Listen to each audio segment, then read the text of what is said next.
Okay folks, here's a quick review of the Warrior Predator that was produced by NECA as part of their Predator 2 line of products. I got this at Toys R Us for $17.99. When I first got the figure out of the blister pack, I was quite impressed. I like this flat greenish blue color scheme on this Predator. The mask, shoulder armor, and loin decoration are all nicely detailed with dings, nicks, and other types of weathered effects, making it seem that he's been in several battles. The dreadlocks are still nicely rendered with their various adornments. And thankfully, that chemical smell that I've run into with some of my recent Predator acquisitions was not as strong as before. Paint apps were also nicely done on this figure. I did notice some areas where the body netting was slightly mispainted, but on this figure they were quite small and not as noticeable as I've seen on other Predators in the past. And I also like the mask design of this Predator. I think it's very cool. Now, I did run into some stiffness issues with the joints on this figure. The neck, shoulder, and hip joints worked okay straight out of the packaging, but the knees, elbows, ankles, and wrist blades were all extremely immovable, and it took some work to get them to free up. They are moving better now, but they are still quite stiff and hard to manipulate. Now, one thing I would like to caution everyone about with these Predators is to make sure to examine the wrist blades in the packaging. I looked at several Warrior Predators in 2 different Toys R Us locations in 2 different towns, and 8 out of 10 all had warped wrist blades or what appeared to be broken shoulder laser cannons in packaging. I think NECA really needs to address this issue, as I've seen this with past Predators in store that have these problems, and at almost $20 a figure, it makes the production issues with these figures just that little bit more disconcerting to me as both a consumer and a collector. So what I'll do here is pause, zoom in, and give you a closer look as to what the figure looks like.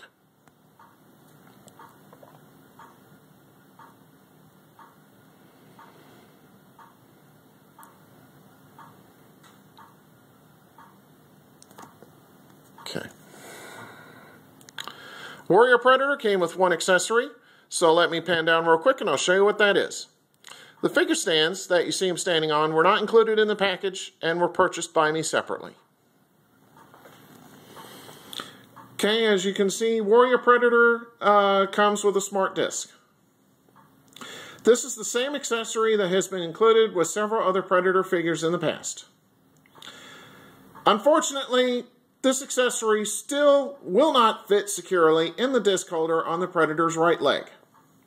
And on a side note, I really wish NECA would address this ongoing issue with these disc holders, as these smart discs can be easily lost since they do fall out from those holsters quite often. And let me give you a look at the other side of the disc. Still some very nice detailing as always.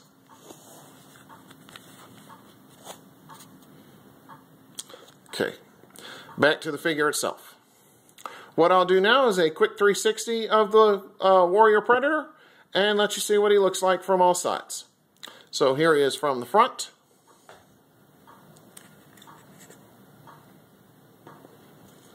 From the left-hand side.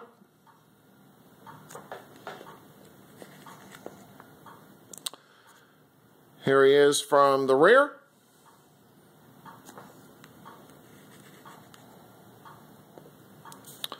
From the right-hand side,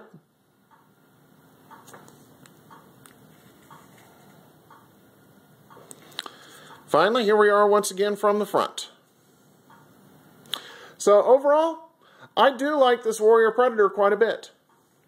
Paint applications were nicely done, and the overall look of the figure is nicely presented.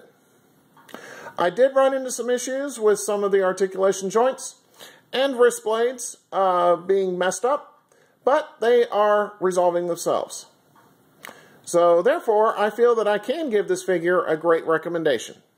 Just be careful and watch out for those issues in packaging that I've told you about. Alright, so on that note, take care and stay tuned for my next review. Have a good one.